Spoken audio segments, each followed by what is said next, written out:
Halo traders, kita berjumpa kembali dalam acara analisa market mingguan.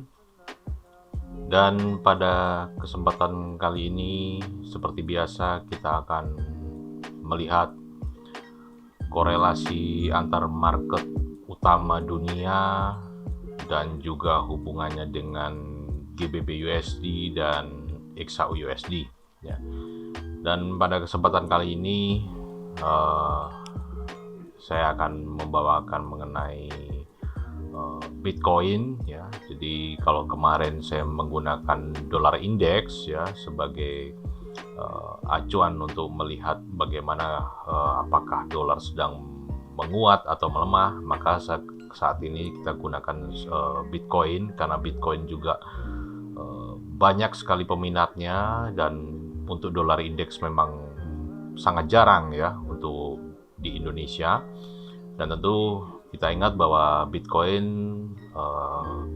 kodenya adalah BTC USD, artinya Bitcoin versus dollars ya, dolar Amerika. Jika grafiknya naik di BTC USD berarti Bitcoin menguat terhadap dolar Amerika. Nah, jika grafiknya turun maka BTC atau Bitcoin melemah terhadap dolar Amerika. Sekedar refresh saja ya itu. Dan baiklah, kita akan melihat pergerakan Bitcoin ya terhadap US dollar. Kita melihat bahwa Bitcoin saat ini sedang dalam kondisi tren turun ya.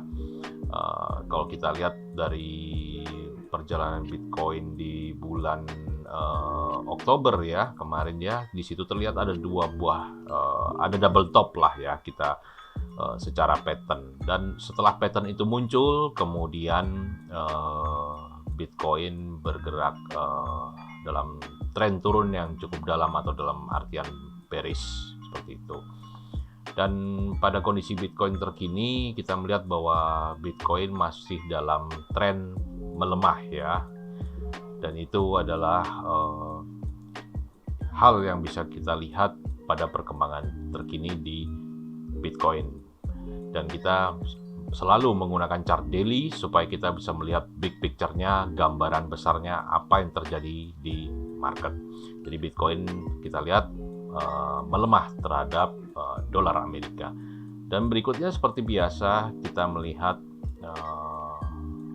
indeks saham unggulan ya, S&P 500 ya, S&P 500 saham unggulan dari Amerika Serikat.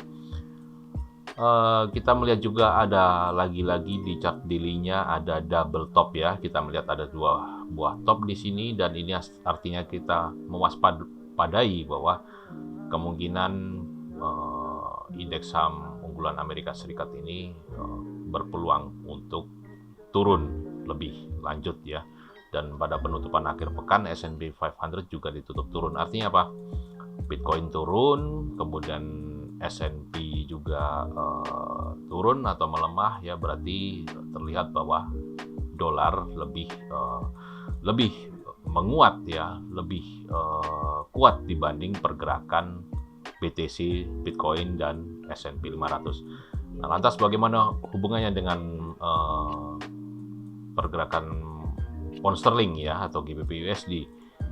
Kita lihat untuk GBP USD seperti biasa, kita lihat juga untuk harian ditutup turun, weekly-nya juga ditutup turun, dan daily-nya juga ditutup turun. Artinya semuanya kalah ya. Artinya Bitcoin, S&P 500 dan pound sterling semuanya melemah terhadap dolar Amerika.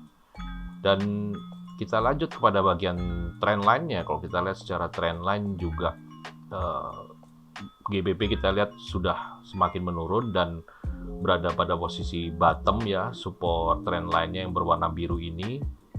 GBP kemudian berusaha untuk menguat kembali, tetapi pada penutupan market akhir pekan itu turun kembali, berusaha untuk menuju ke arah supportnya kembali. Artinya penembusan bagian trend line berwarna merah itu adalah kewaspadaan kita untuk antisipasi support berikutnya di area berwarna biru.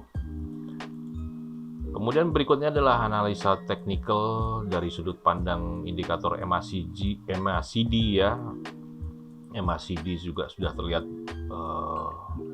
cukup jatuh sekali ya dibandingkan dengan pergerakan-pergerakan di bulan-bulan sebelumnya pada tahun 2021 ya, sudah di bawah ya kita lihat pergerakannya. Dan untuk stokastik sepertinya dia berusaha untuk melakukan sebuah kondisi perlawanan ya, seperti itulah kalau kita ibaratkan dalam suatu pertarungan antara bullish dan bearish. Tetapi tetap saja trennya adalah GBP tetap melemah.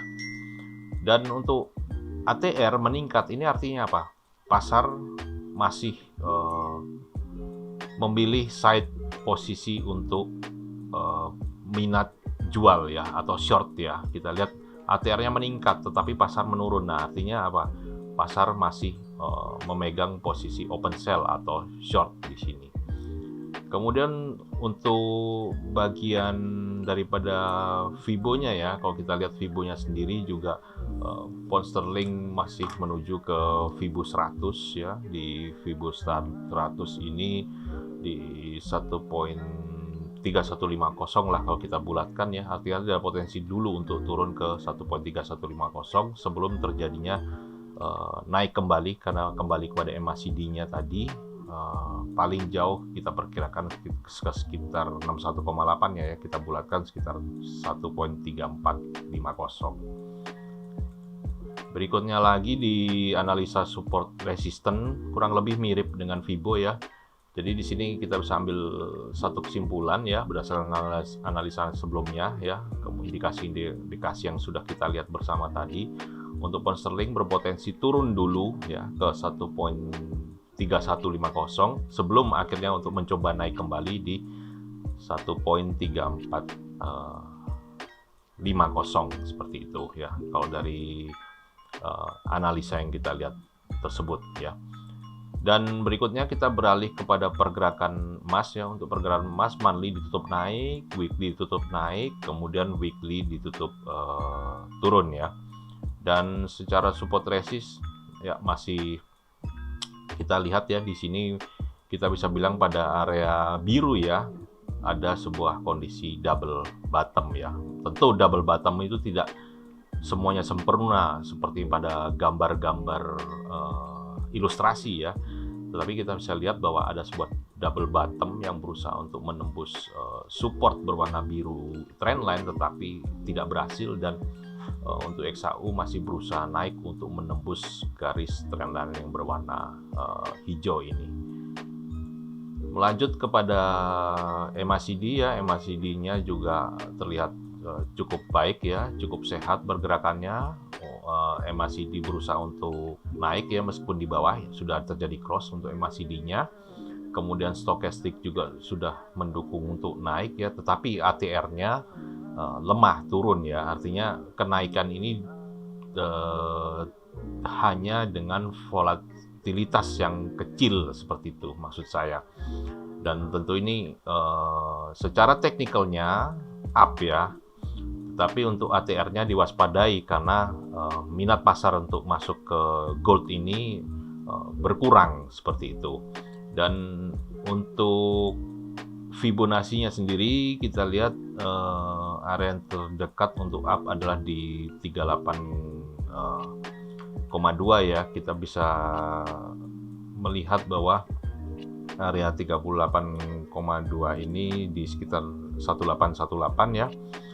Tetapi yang terdekatnya juga untuk menjadi supportnya adalah di bagian 61,8 ya, sekitar 178 kosong seperti itu. Jadi cukup ketat pergerakannya.